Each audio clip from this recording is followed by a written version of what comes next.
We make the employee experience better, both culturally, but also how they do the work. There's a really much better chance that they're going to deliver a better customer experience as well. We spoke earlier about the centralizing of data, but also for us centralizing of process and the way they do their work into a single pane of glass, so that we can at least take the pain that we can control out of their life so that their jobs are more enjoyable. When it comes to tracking KPIs, what are some of the key metrics that you're really using to track success of your customer experience? Getting as much of the information to our people as possible, because despite digitizing a lot of our touch points, like all organizations have done over the last 10 years, actually we have humans who are dealing with humans at the end of the day. We are in an AI revolution, and Salesforce is helping customers navigate each new wave of AI. To learn more about the expert guidance and resources they have available, visit sfdc.co/Salesforce Customer Success. Hello, everyone, and welcome to Experts of Experience. I'm your host, Lauren Wood, and today I'm joined by Rudi Curry, the Chief Digital Officer at Fisher and Paykel Appliances, a highly innovative global home appliance company based out of New Zealand. If our listeners are not familiar with Fisher and Paykel, truly, you are all in for a treat because their home appliances are absolutely to die for. When I look at them, like as the design geek I completely gush over their products. So today we're going to dive into how Fisher and Paykel designs and delivers on these exceptional appliances. So let's get into it. Rudi, thank you so much for joining us. Sounds good. No worries. Really great to be here with you. So you've been at Fisher and Paykel for over 15 years. Is that correct? Yeah, that's right. Yeah. And can you tell us a little bit about your journey? Because I've heard and I've read that you started as a financial controller and now you're the chief digital officer. So tell us about your journey. Yeah, I mean, finance, yes, I did absolutely start off in finance in Fisher and Paykel. But, finance was a real interest for me because I was surrounded by a family of entrepreneurs and just watched them really struggle understanding how business works. So I thought, you know what, I'm going to go and learn about this money thing and learn about how great companies manage that. Really, really fortunate to start with F&P 15 years ago. The culture here is absolutely sensational. It's a fantastic place to work, and it really encourages that entrepreneurship inside of a great company like this. And yes, while I started off in finance, 15 years ago, and actually that finance role was part of the customer service business at the time, really, really had, a number of really great opportunities to try different things. We're really strong around developing people, and, if you talk to people inside of F&P, you'll hear a lot of stories about long tenure, but that long tenure comes with variety, and my career is no exception to that at all, and moved from various finance roles into being able to lead customer experience globally and lead a really great program of work and transformation in that part of the business, as well as things like sales operations, marketing. Most recently had the opportunity to lead marketing in our organization, and of course along the way various different technology portfolios and projects throughout the last 15 years. That's wonderful. It sounds like you've really gotten a full lay of the land of this business. Customer experience is a really important component of your business. So tell me a little bit about your philosophy. Yeah, we're really focused on customer experience end to end, from the start of the journey when you might be learning about us, researching about our product, all the way through to post-sale, and then hopefully recommending us to your friends and family. And so we have a philosophy where we focus on balancing our time and investment across all elements of the customer journey so that the experience is consistent for our customers. So you mentioned personalization, which I'm so curious to understand more about, because when it comes to the product you're actually selling, you're not necessarily personalizing the stove or the appliance that you're selling, but how do you build personalization into the experience? Well, let's use a service example around personalization because that's one that's front of mind for me through this conversation so far. But one of the things that we've been doing is getting as much of the information to our people as possible, because despite, digitizing a lot of our touch points, like all organizations have done over the last 10 years, actually, we have humans who are dealing with humans at the end of the day. And actually what I really like is the fact that, we focus so hard on pulling together as much about the customer that the customer is willing to share, so that we can, when we interact with them, we can be aware of the context and personalize at a human level rather than a machine level. Now, I'm not saying we don't use, technology to personalize. Of course, in places like our websites, for example, of course we're personalizing, but in the context of service, you can also personalize using technology through the people that are interacting with your customers, which I think is really powerful, because again, you want to have a strong connection with your customers. Yeah. So let's talk a little bit about how you actually do that. What tools do you use? What does that look like on the back end to make sure that the humans who are interacting with humans have the information they need? Yeah. Well, look, in the front end of our business, we've really invested heavily with Salesforce. We've partnered with them over the last decade and implemented their stack across the what I call the front end of our business. So our customer-facing touch points, from sales, from B2B sales through to customer service, field service, contact center, things like our website with Commerce Cloud, and of course in the marketing space as well. That's awesome. It sounds like, so I've been a Salesforce customer in previous roles, and obviously Salesforce sponsors this podcast. So I'm becoming more and more well-versed in the products that they have. And I wish that I had known about all the different products when I was using Salesforce, so that I could help my organization adopt some more of those things, that we have more integration. And I'd love to hear a bit more about your experience of using so many different Salesforce products to deliver on your customer experience, and how that has benefited you.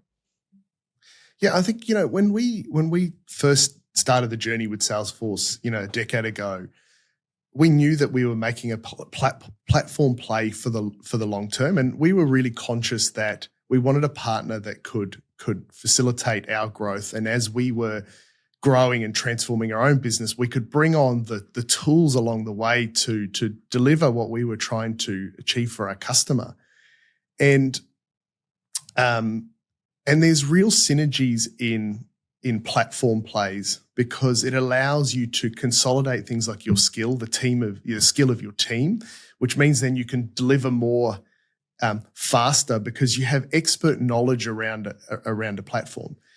And then we're really selective around, what other best of breed tools we bring in alongside of that, to make sure that we maximize the return on investment from that big platform investment that we're making. And also it really helped us do things like centralize our customer data, and also keep the data safe. That's another really important point. Keep it private and safe. And then, working with SaaS partners has been really great, because they're innovating, they're investing in their products much faster than we could custom develop them. And it means that, we can take that innovation as we need it over time, and it frees up our business to invest on actually what we need to do, which is build great products, deliver great experiences, and things like that. So, that's been, I think, transformational for us, having a really great partner and having a really great platform to launch off. Mm-hmm. Completely. That total integration, it sounds like, is extremely beneficial. And also when it comes to the customer data, as you mentioned, because I think that's something that it can really add so much to a customer experience when everybody is able to access the information that they need in order to deliver on the vision. Yeah. Do you have some examples maybe of how you've done that? Yeah, examples. Look, we've just been relentless around, the CRM is the source of truth for our customer. And we've done that together as an organization, not just me. We've made this investment in CRM. Now we have to bring it to life. And to bring it to life, we have to be disciplined and not let the customer data go anywhere else. And actually, that's been a really good principle for us to have. And because we've done that, we've been able to do, and this is the interesting thing, it's all the accumulation of all the little things over time that you do that you don't realize that add up to a great experience for a customer. It's that notification for this. It's the transparency on that. It's the giving your agents access to what they need to see. And it's all of those things in aggregate that is valuable rather than a single thing. But it's been our discipline, and I have my team and the support of the organization to thank that we've been really relentless in that focus, and it's paying back now. We're not in the process of having to centralize databases like a lot of other organizations are. And they're putting things like CDPs in to try and solve that problem. I always use this analogy of it's like trust, which is what I think I hear you're saying, is building trust with the customer and also maybe building trust with the employee, of those little things of making sure that there's information that the employee has so that they can do their job correctly. And then on the customer side, they're receiving that information and they're like, oh, wow, they really get me. I trust them more. And I always use this analogy of the piggy bank, that you're putting coins in all of those interactions when you're showing up in a way that's really supportive of the person, whether they're internal or external. So I really love what you're sharing there. Aligns with my beliefs completely. Trust is everything in business. I agree with you. Trust with your customer, trust with your employees. Trusting your partners to help you deliver. That's why making sure all of those things are right is so important. And on that point, I saw on your website that your brand vision is to be the most human-centered appliance brand in the world.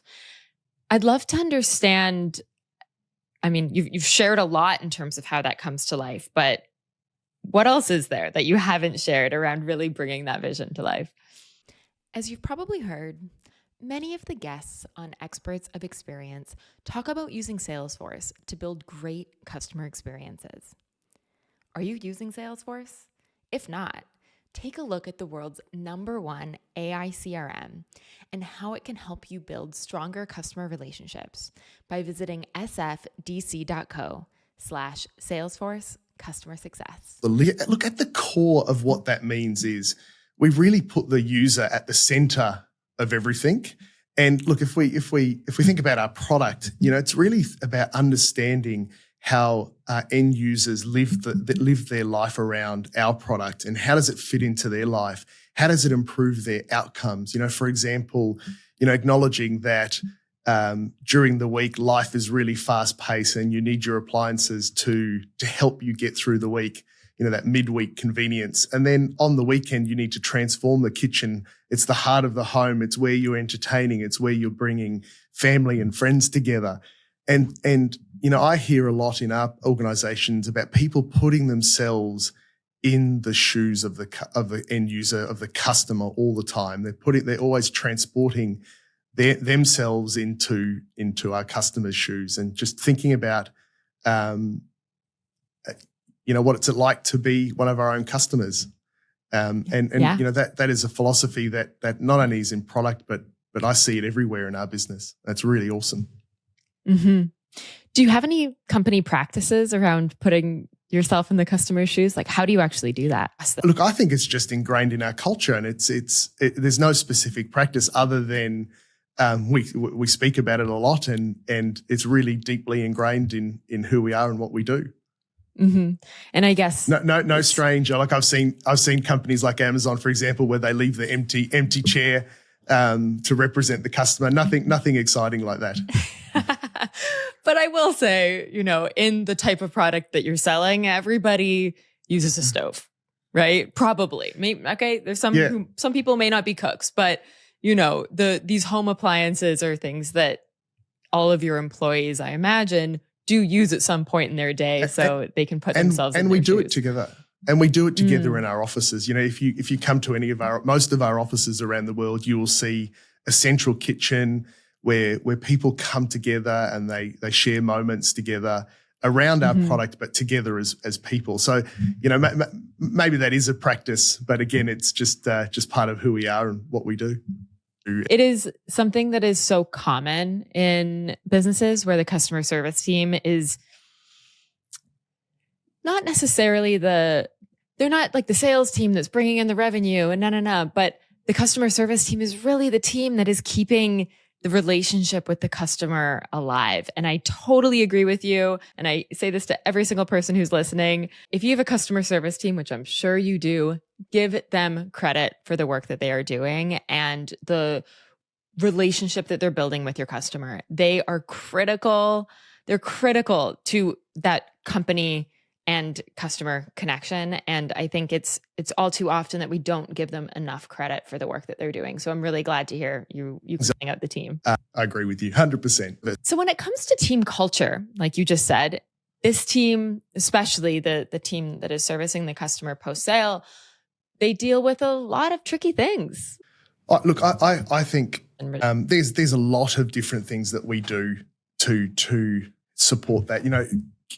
In my time when I was in service, giving the frontline autonomy to be able to serve the customer is really important, and trying to remove as many kind of checkpoints is not the right term there, but giving them as much decisioning power as practical is really important, because then you can get one and done. And I think that's important in service in general, is empowerment of the service team to be able to do that. Now, I know that's hard in industries with high regulation, but you've just got to do your best to put the tools and the information in the agent's hand, or the people at the front line's hand, so that they can try and resolve things first time. And I think that's an important part of culture. The other part, the really important part, is having a really clear vision and a really clear purpose of why we exist. That's very important. Why are we here? Why are we doing what we do? Why is that important? And, making sure that everybody understands that. And then, of course, you really need to understand whether that's resonating or not. Do all the people in your organization connect with that? And because if they connect with it, they live it out. And so making sure that you understand whether people have connected with that. And then, look, the other thing that, considering I think a lot of the people that might listen to this are interested in technology, I also really believe that, if we make the employee experience better, both culturally but also how they do the work, there's a really much better chance that they're going to deliver a better customer experience as well. And a lot of, we spoke earlier about, the centralizing of data, but also for us, centralizing of process and the way they do their work into a single pane of glass, so that we can at least, take the pain that we're in, that we can control out of their life, so that their jobs are more enjoyable and they can focus more on supporting the customer rather than navigating 14 different service screens, for example, or system screens. And then, their specialities around navigating these tools rather than doing the important work for the customer. Yep. Completely. It is so important. We cannot create a seamless customer experience without doing the same for our team. It is paramount. And I hear that so much on this podcast. It's one of the things that has been the most pleasant surprise in interviewing leaders like yourself, where this comes up time and time again. And I really just want to underscore the importance of focusing on your team as you're also thinking about your customer, because you can't just have a great customer experience without having a great employee experience. Yeah. Look, just an old or a methodology that's been around for a long time around, people, process and technology. You can use that in customer service transformation. And I often see service leaders when I'm out, talking to my peers and that's really focusing too much on the technology. Actually, where the rubber hits the ground is people and process. And when I use the term process, when I mean process, I mean service design, service experience in the context of customer service.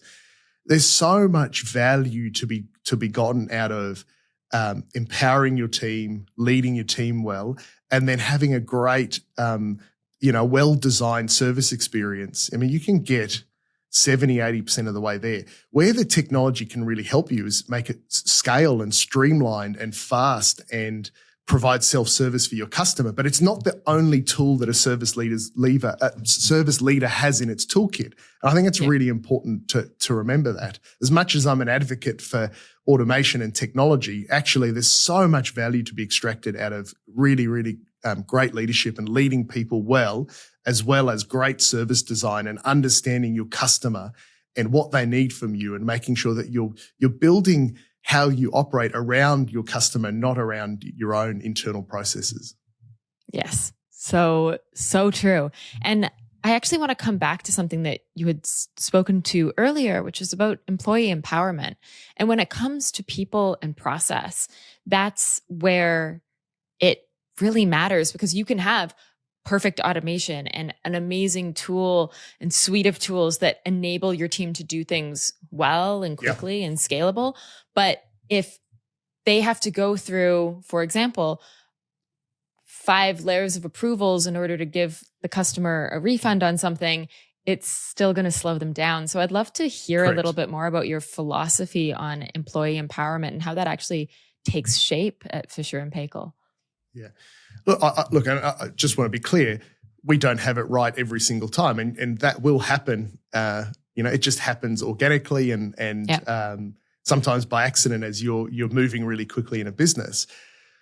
But, one of the things that our team focuses on is you've got operational metrics that usually give you a sign as to whether you've got this right or wrong. So, for example, if you're moving chats and calls between internal departments, that's usually a sign that you've got some of this happening in your contact center or in your service center.